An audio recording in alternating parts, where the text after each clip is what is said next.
langsung aja saya share ini ya, Katekismus Heidelberg.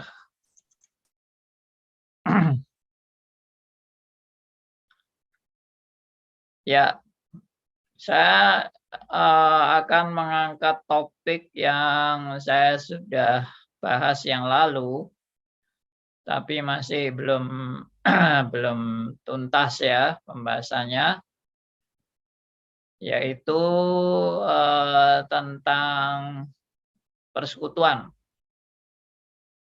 antara persekutuan orang kudus ya. Oke, ini sebentar saya besarin.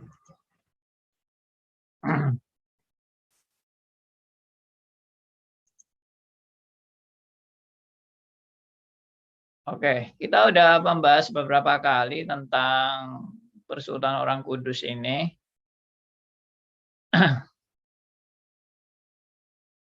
Bentar ya ini. Nah, ada semacam klausul yang saya pernah ungkapkan. Kalau tak kenal maka tak sayang, ya.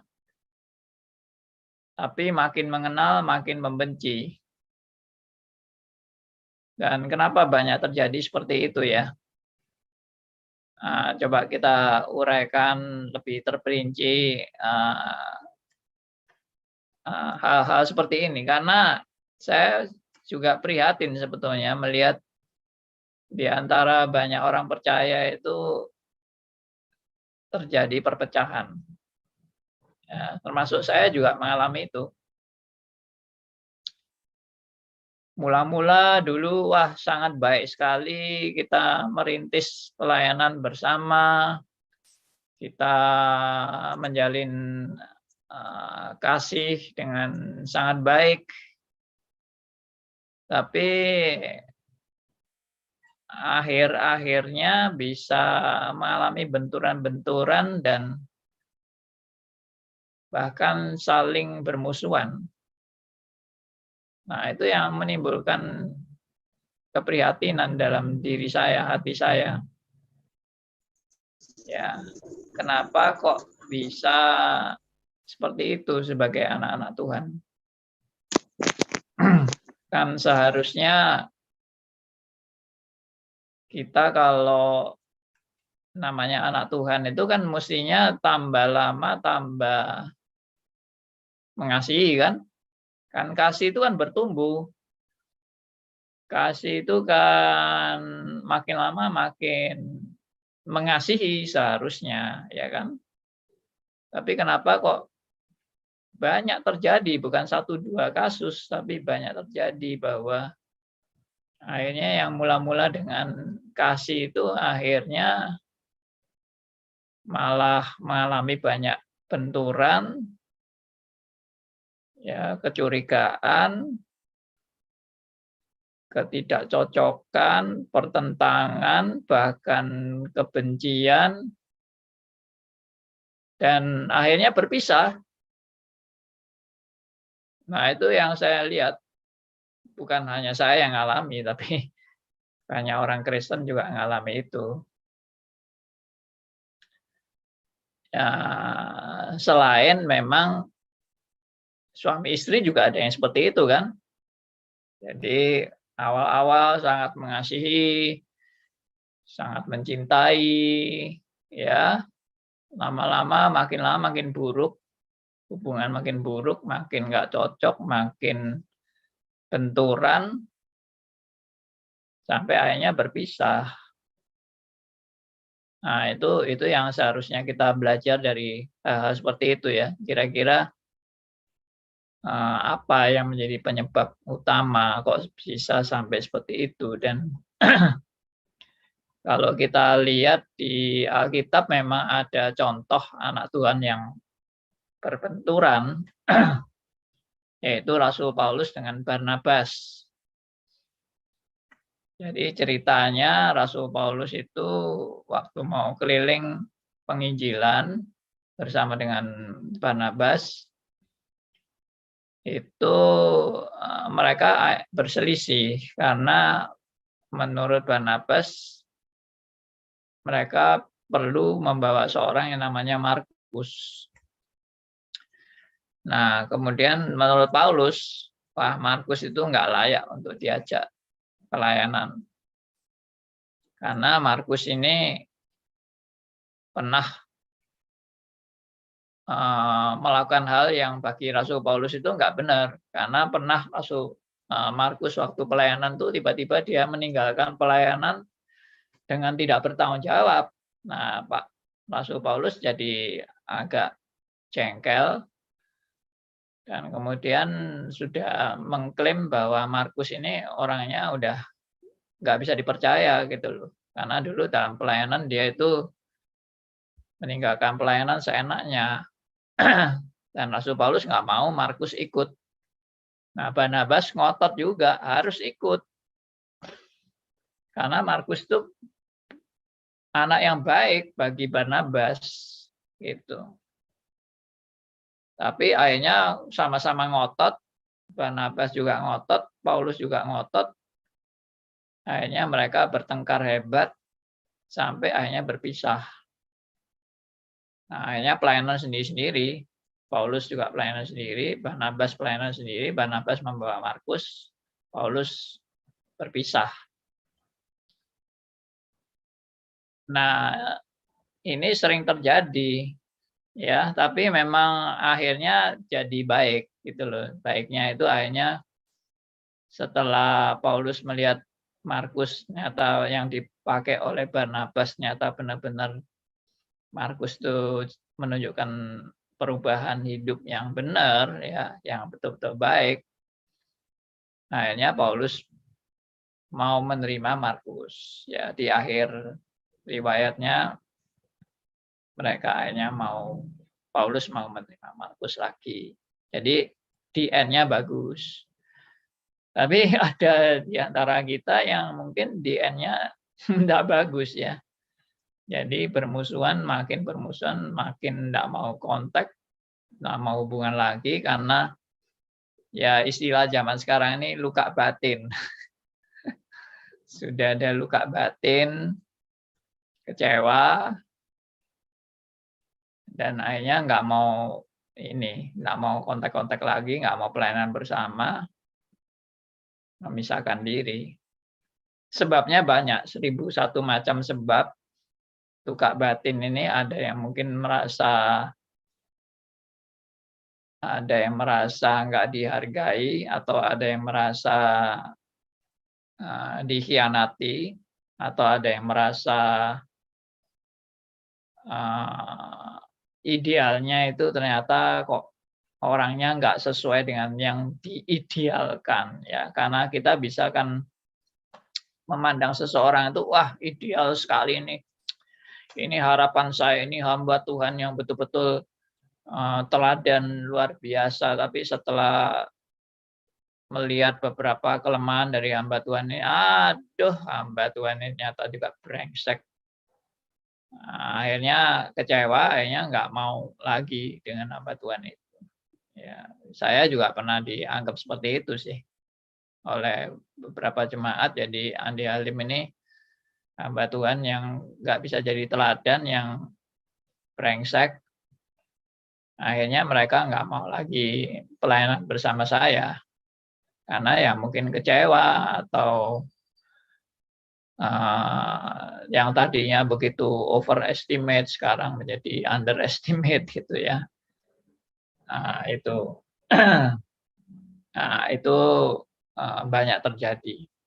Nah, sekarang kita akan bahas ini, bagaimana kita sebagai orang percaya mengantisipasi hal seperti ini. Ya, oke. Saya kasih kesempatan teman-teman kasih komentar dulu, nanti baru saya mungkin kurang seperempat jam atau kurang 10 menit saya akan simpulkan.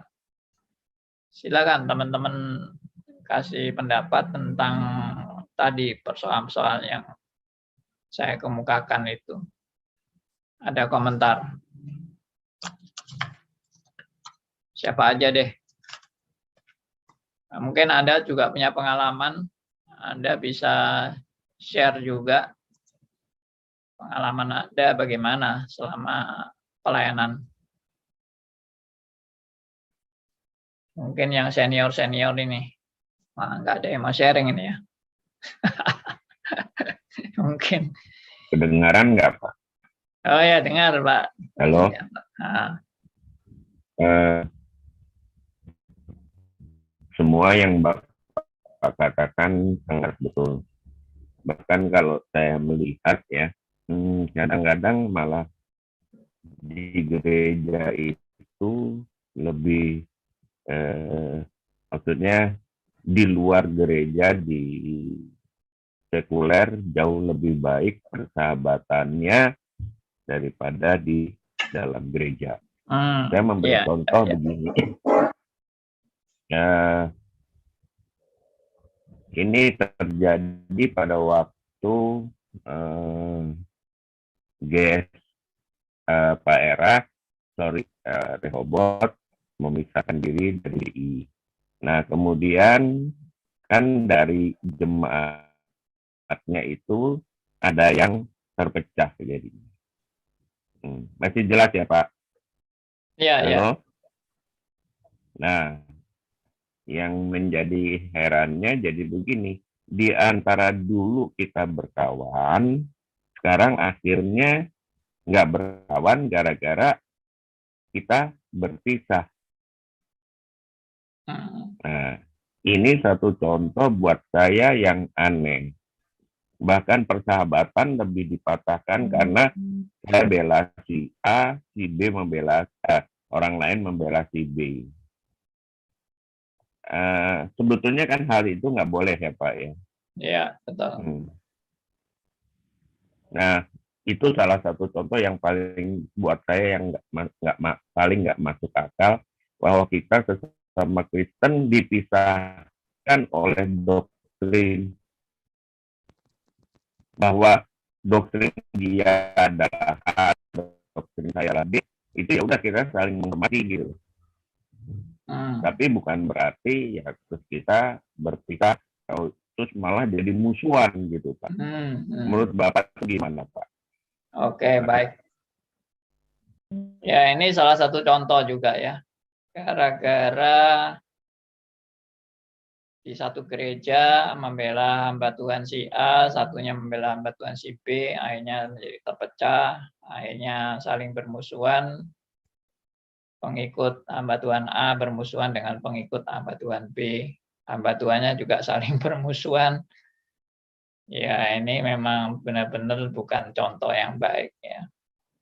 Tapi itu memang yang sering terjadi di gereja, dan itu bukan rahasia lagi, itu sudah rahasia umum lah istilahnya, semua orang udah tahu itu kalau seperti itu. Dan banyak terjadi perpecahan jemaat, perpecahan gereja antara hamba Tuhan dan pengikut-pengikutnya.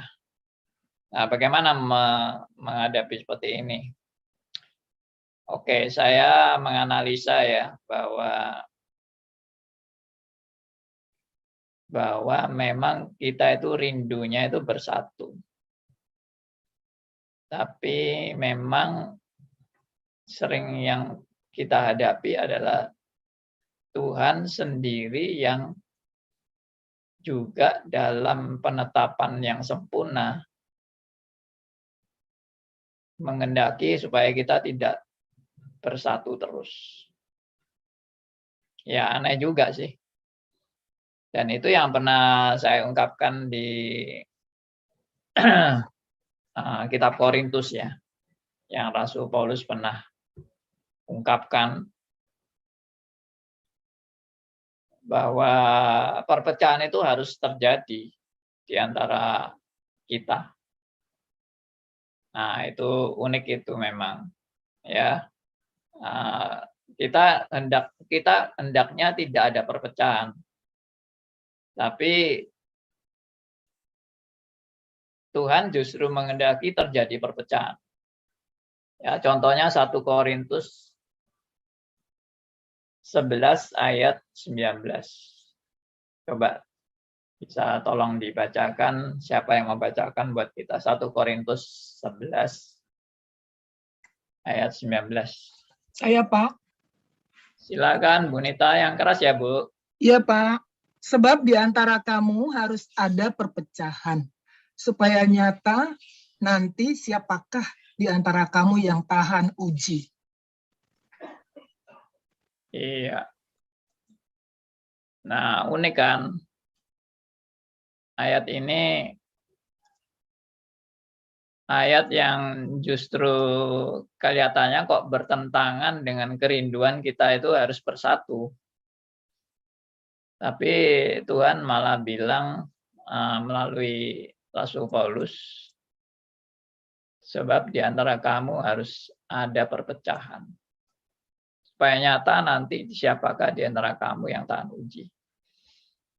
Jadi begini kesimpulannya. Kesimpulannya adalah ya kita memang harus bersatu. Karena Alkitab juga mengajarkan kita untuk bersatu. Dan saling mengasihi. Tapi sampai batas tertentu memang harus terjadi perpecahan. Dan perpecahan itu salah satunya di sini ditulis adalah supaya teruji. Maksudnya supaya nyata atau terbukti nanti siapakah di antara kamu yang tahan uji. Nah, jadi Tuhan memang menginginkan itu. Itu yang pertama. Yang kedua, menurut saya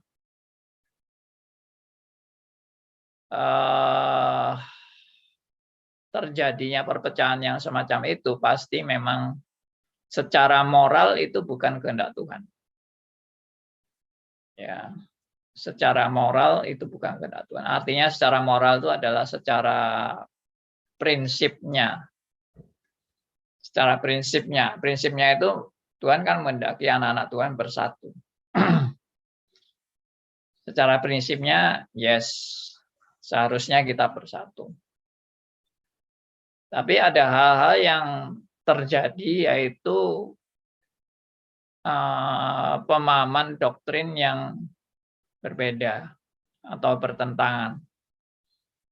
Nah, bagaimana kita juga menghadapi doktrin yang bertentangan? Menurut saya, doktrin yang bertentangan itu juga terjadi dalam penetapan Allah. Untuk tadi, supaya diketahui siapa yang betul-betul benar-benar berjuang untuk kebenaran. Karena banyak orang tidak berjuang untuk kebenaran. Banyak orang berjuang untuk ambisi pribadinya. Tapi bukan untuk kebenaran. Dan berjuang untuk kebenaran itu bukan kebenaran diri sendiri, tapi kebenaran yang berasal dari Tuhan. Kebenaran yang betul-betul back to the Bible. Kebenaran yang bukan karena keakuan manusia, tapi kebenaran untuk kemuliaan bagi Allah. Nah, itu yang seharusnya diperjuangkan, tapi jujur memang banyak orang memperjuangkan kebenaran yang untuk meninggikan keakuan atau gengsinya atau keyakinannya dia. Dia tidak untuk demi kebenaran Allah, tapi dia untuk demi keyakinan dia sendiri atau gengsinya sendiri. Nah, itu menjadi kabur. Akhirnya yang diperjuangkan kan bukan kemuliaan Tuhan, tapi kemuliaan diri sendiri. Nah, itu yang seringkali terjadi memang. Dan kalau memang itu terjadi ya Tuhan pun istilahnya mengaminkan terjadinya perpecahan. Oke, mungkin ada teman-teman lain yang mau kasih sharing atau tambahan. Silakan. Ini sudah ada beberapa yang masuk di sini. Ada Pak Arthur, ada Pak Yoga. Ya, Pak Yoga ini juga cukup banyak pengalaman ini di gereja ini. Lalu Pak Elia, dan lain-lain. Silakan. Ada Bu Deviana, Pak Budi Herminto, Bulani Toha, Pak Arthur, Bu Nita. Wah, diam semua ini. Saya nomor 3, Pak. Yang pertama Pak Yoga, yang kedua Pak Arthur, saya yang ketiga.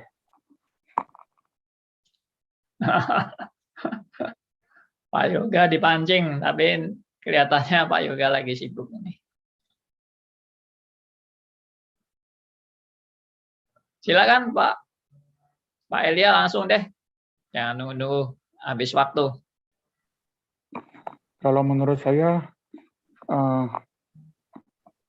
sesuatu yang asli dengan yang aspal tidak mungkin bergabung.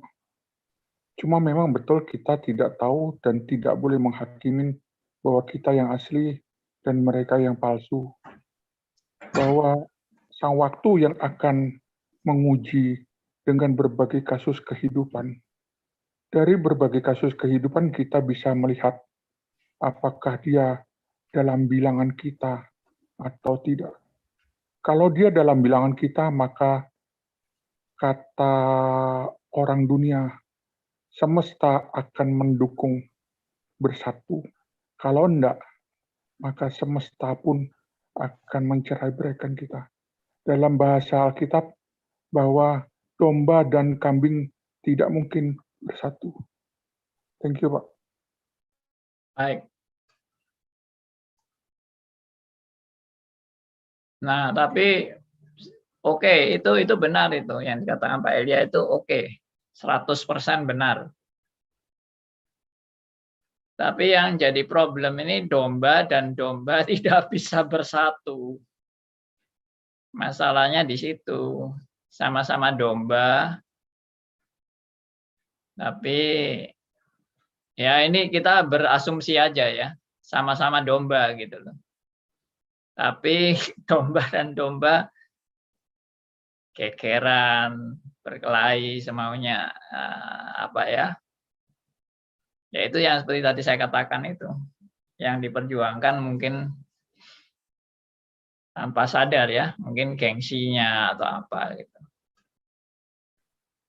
Andi, kalau yang disampaikan oleh penanya tadi, saya pikir nama yang telah disebutkan itu tidak menganut Tritunggal. Seorang yang tidak menganut Tritunggal, bagaimana bisa dikatakan Oh sama? iya. Ya kalau itu oke sih. Ya saya harap kita tidak menyebut nama-nama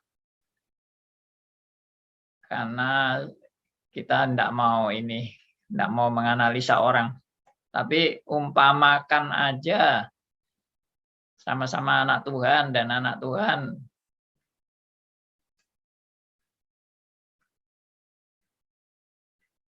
Ada Pak Budi Herminto. Kelihatannya.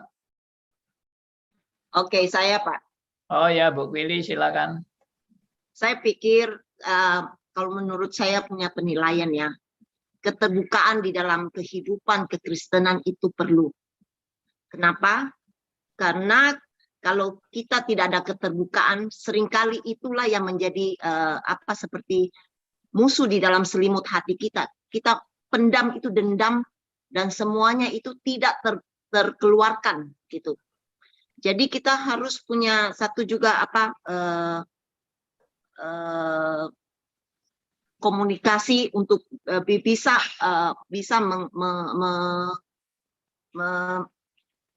mengadopsi hal-hal yang demikian begitu. Maksudnya keterbukaan. Meskipun memang kadang-kadang orang tidak bisa terima keterbukaan itu karena bisa menyinggung perasaan dia atau gitu. Tetapi harus disosialisasikan bahwa semuanya itu perlu. Nah, jadi kalau ada keterbukaan, pelan-pelan itu masalah-masalah yang menjadi krusial seperti merasa tersaingi, merasa lebih senior, lebih apa, itu pelan-pelan bisa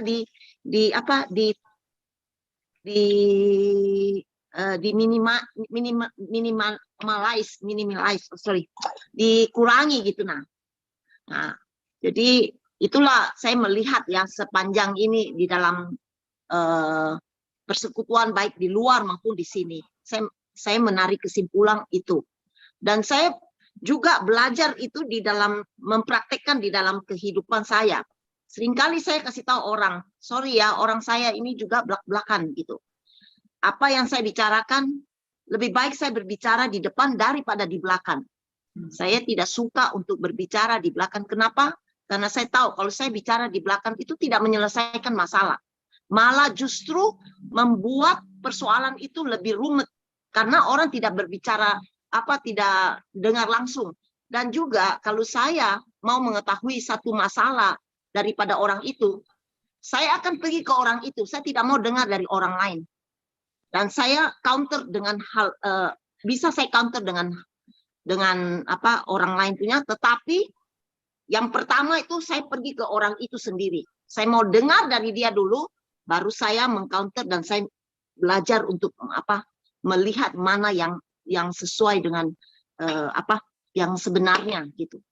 Nah, itu mungkin kira dari saya saja Pak Andi gitu. Oke.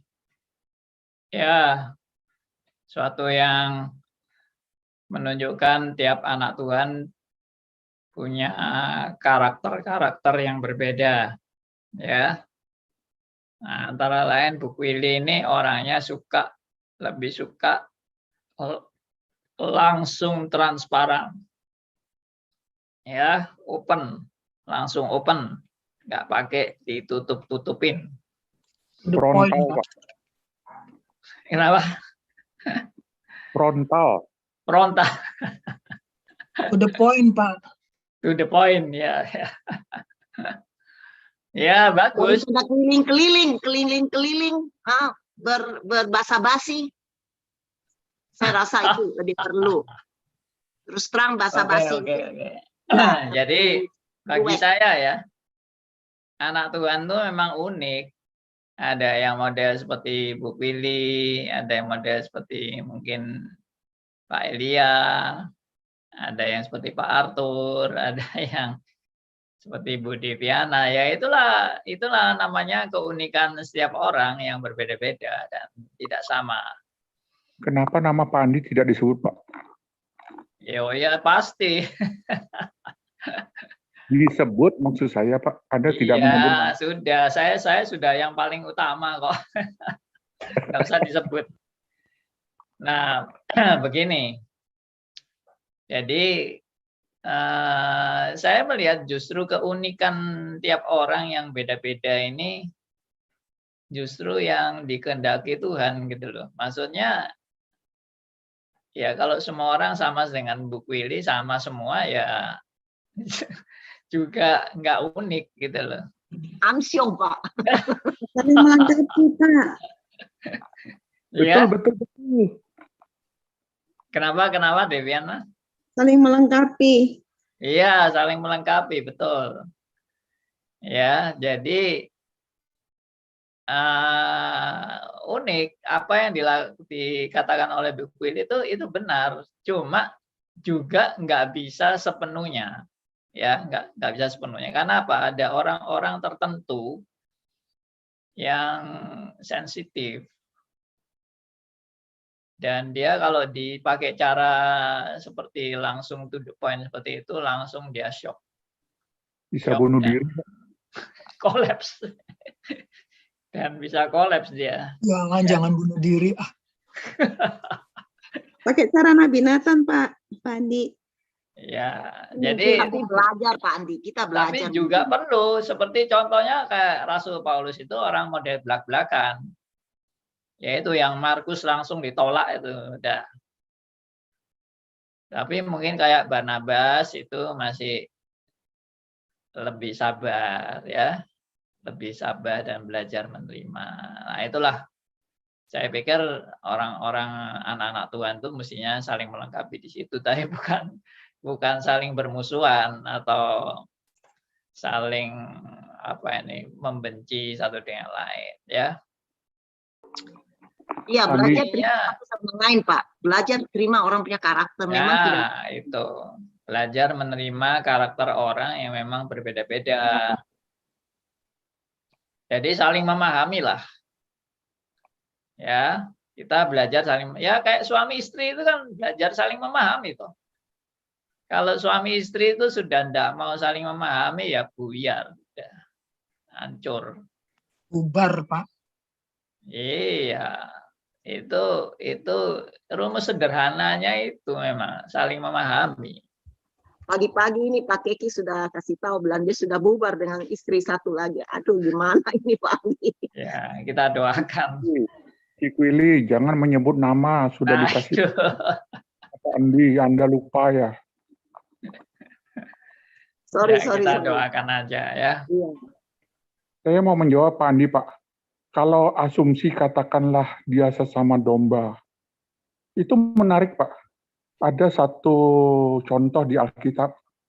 Katakanlah si Petrus sama si Paulus tuh bertengkar terus Pak. Dalam prinsip ke-Yahudian dan ke non-Yahudian. Iya, betul. Memang betul lagi. Kata betulnya Pak Andi saya terbawa. Memang itu adalah penetapan Tuhan bahwa mereka harus pecah.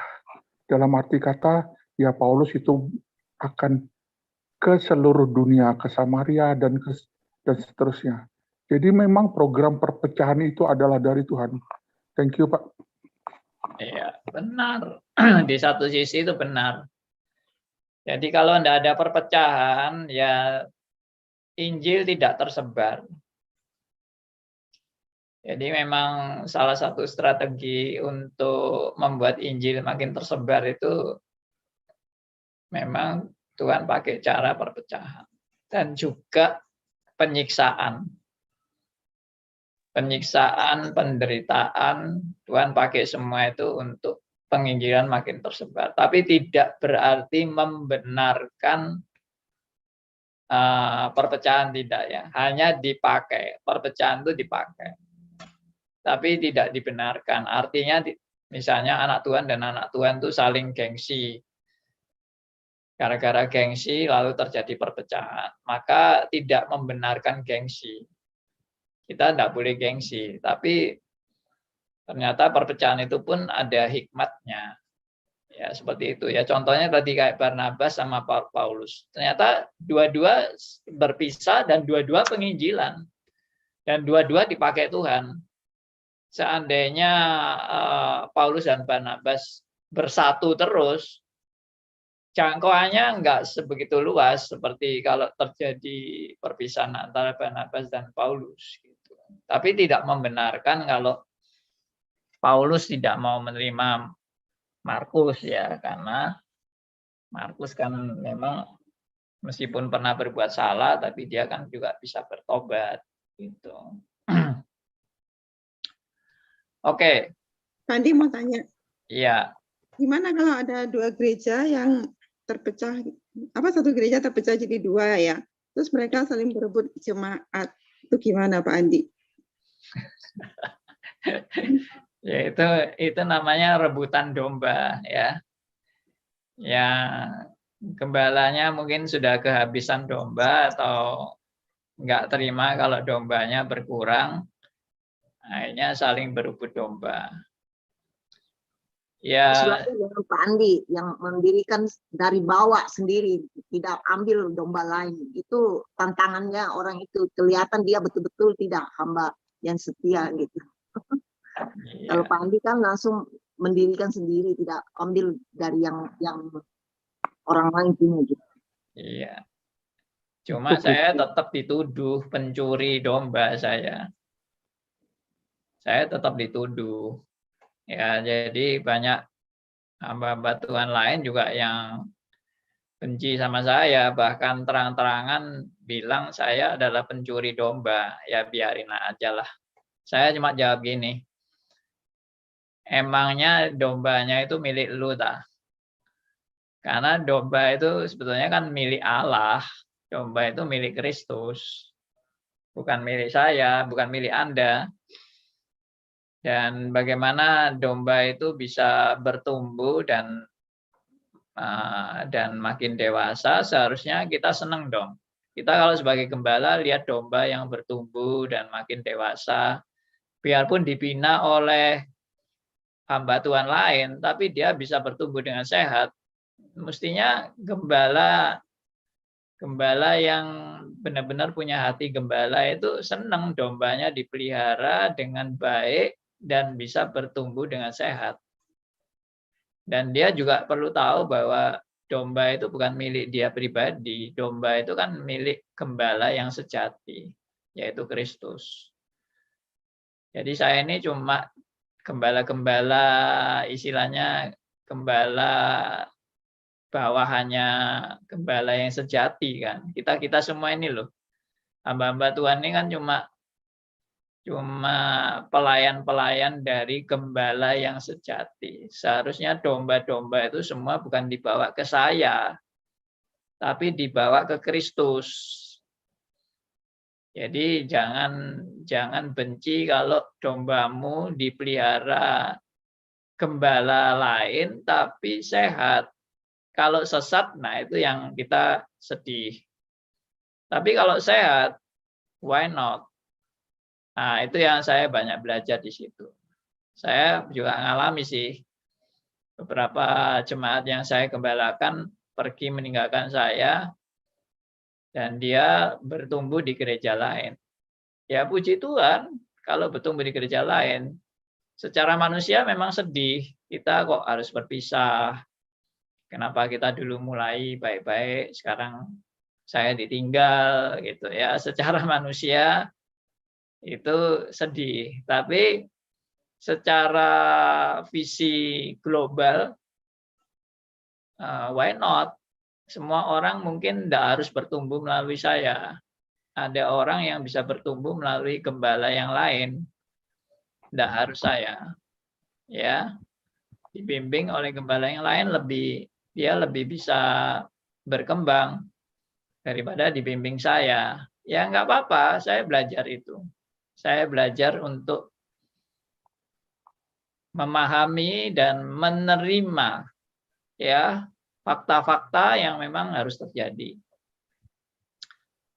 Kata Pak Aryo, kita harus bisa melihat big picture. Yo, keren, Pak. Betul, betul sekali. Lalu ini ya yang saya mau pelajari ini ya, ini mungkin sudah hampir waktunya. Jadi saya mau share ini. Seringkali kalau kita mulai bersahabat dengan sesama anak-anak Tuhan, itu kita itu selalu punya ekspektasi ya, bahwa saya itu punya teman yang baik, teman yang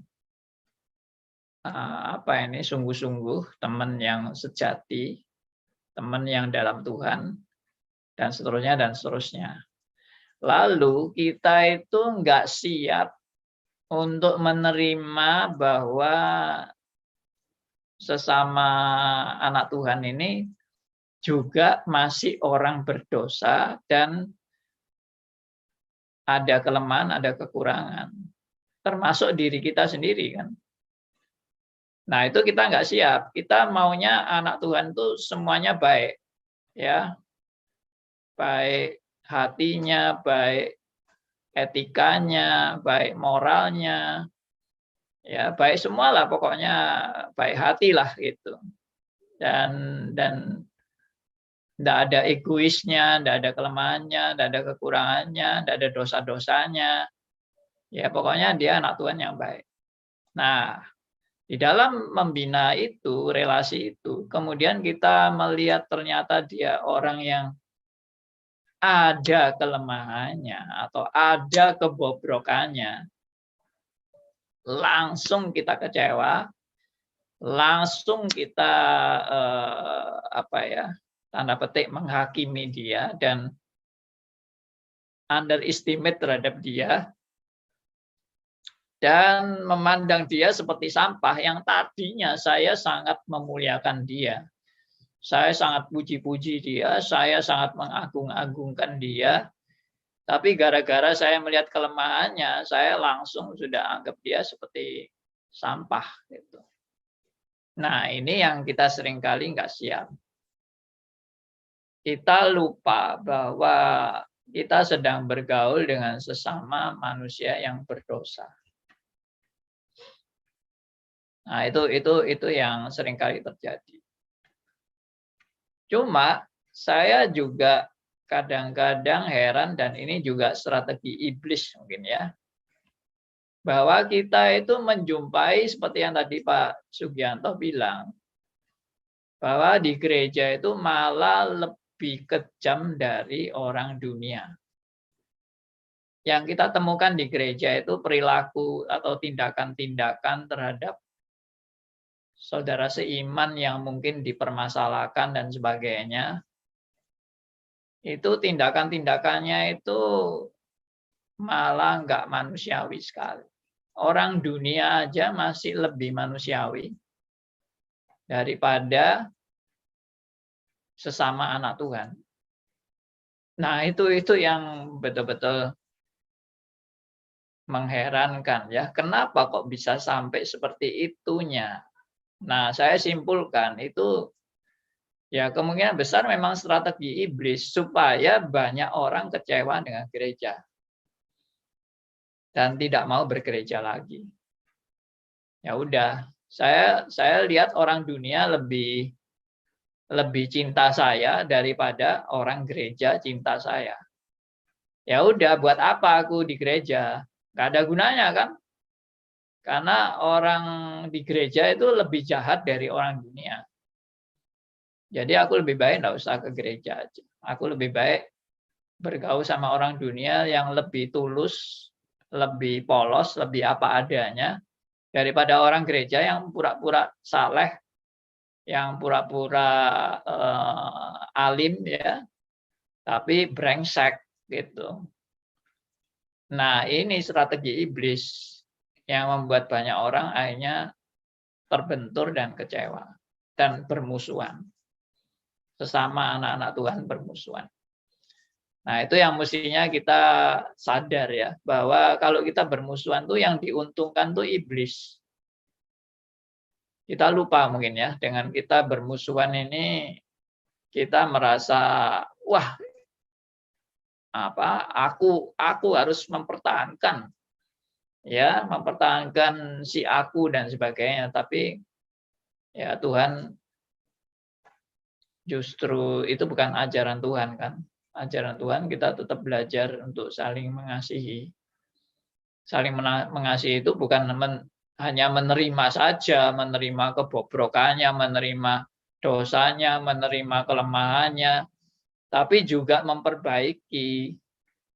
Perlu untuk saling membangun, menasehati, mengingatkan, ya, dan menegur dan sebagainya.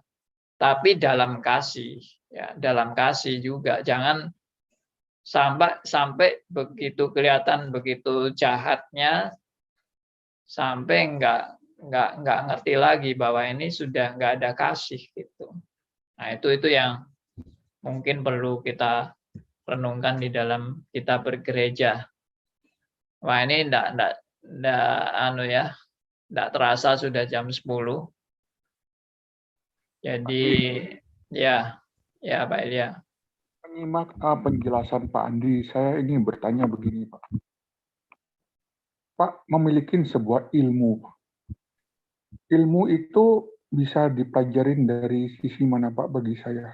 Kenapa Pak bisa melihat yang diangkat oleh Pak Sugianto tadi itu adalah yang positif? Katakanlah bahwa perpecahan itu untuk lebih melebarkan pengabaran Injil. Lalu Pak bisa melihat kepada sisi yang negatif. Sisi negatif yang dipakai oleh iblis. Yang seperti Pak telah sampaikan. Yeah. Jadi kita bisa melakukan sebuah analisa satu topik dari dua sisi sehingga kita bijak sini seperti bijaksananya Pak Andi, karena Pak Andi di sana dan saya di sini. Thank you. Ya memang Saya belajar seperti ini kan juga dari firman Tuhan. Bahwa firman Tuhan itu memaparkan kebenaran-kebenaran itu, bahwa Tuhan menginginkan setiap anak-anak Tuhan itu bersatu dan saling mengasihi, saling menerima, saling menguatkan, menasehati, membangun, dan jangan terjadi perpecahan. Tapi di satu sisi ada di antara anak Tuhan yang bukan anak Tuhan.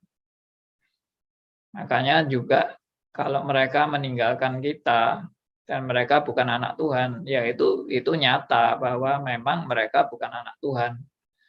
Dan memang kita harus berpisah dengan orang-orang seperti itu, dan kita bersyukur kalau ada perpisahan yang menunjukkan bahwa dia bukan anak Tuhan. Tapi di sisi yang lain, ada anak Tuhan dan anak Tuhan yang berpisah untuk pelebaran pekabaran Injil. Ya, seperti saya kasih contoh tadi antara Paulus dan Barnabas. Ya, kalau Yu tadi kan bilang antara Petrus dan Paulus juga. Jadi memang ada kejadian-kejadian di antara anak Tuhan yang memang Tuhan pakai mungkin kelemahan dari anak-anak Tuhan itu untuk, ya kita tidak harus selalu bersama-sama. Kita mungkin perlu berpisah, tapi juga jangan saling membenci ya. Berpisah lalu bermusuhan, tidak mau menyapa dan saling membenci. Nah itu yang saya kira nggak perlu. Kita tetap belajar mengasihi. Cuma memang kita mungkin tidak harus satu payung. Jadi saya kasih contoh begini. Seperti saya sama Pak Elia sekarang kan baik. Tapi mungkin kalau saya serumah dengan Pak Elia, bisa kita berkelahi. Betul, Pak. Iya, kita bisa berkelahi dan berselisih tentang macam-macam yang nggak perlu begitu. Ya udah, nggak apa-apa. Saya sama Pak Elia nggak harus serumah, tapi kita masing-masing mengerjakan pekerjaan Tuhan. Gitu. Jadi itu juga suatu hal yang baik. Ya, menurut saya. Ya, marilah kita banyak belajar dalam kita bergaul sebagai sesama anak Tuhan. Untuk tadi, kita betul-betul punya misi yang benar, yaitu pelebaran kerajaan Allah. Jadi pelebaran kerajaan Allah ini tidak harus dari satu payung, maksudnya satu organisasi yang sama, nggak harus. Tapi misinya tetap sama-sama, sehingga meskipun kita tidak satu payung, tapi kita merasa satu saudara. Ya, sama seperti saya sama Pak Elia kan tidak satu payung, tapi kita saudara, kita berjuang bersama untuk pelebaran kerajaan Tuhan. Nah, seperti itu. Ya, puji Tuhan kalau hal ini bisa terjadi di antara anak-anak Tuhan yang betul-betul punya misi untuk pelebaran kerajaan Tuhan. Ya, oke. Ini sudah jam 10 lebih, saudara. Ya, mungkin pembahasan seperti ini sangat menarik ya, dan perlu untuk kita lanjutkan di kemudian hari. Tuhan memberkati teman-teman. Siap didokumentasi dan disebar, Pak. Thank you. Ya. Mari kita berdoa ya. Saya minta Ibu Deviana boleh pimpin dalam doa buat kita semua. Mari kita berdoa. Bapak, terima kasih kalau pada pagi ini kami boleh belajar satu hal tentang perpecahan yang Engkau izinkan terjadi di antara kami, supaya ada perkembangan untuk pemberitaan Injil. Tolong kami Tuhan di dalam bergaul dengan sesama kami, supaya tetap kami saling mengasihi satu dengan yang lain, dan juga kami saling membangun, dan biarlah nama Tuhan saja yang ditinggikan dan dimuliakan. Kami mau serahkan Pak Andi, kiranya Tuhan pakai Pak Andi semakin lebih lagi untuk bisa mengajar kami dan yang lainnya ya Tuhan, supaya kami semakin bertumbuh dan semakin mengerti akan firman Tuhan dan penerapannya. Terima kasih ya Tuhan. Sebentar kami akan memulai aktivitas. Kiranya Tuhan yang pimpin kami masing-masing. Dalam nama Tuhan Yesus kami berdoa dan mengucap syukur. Amin.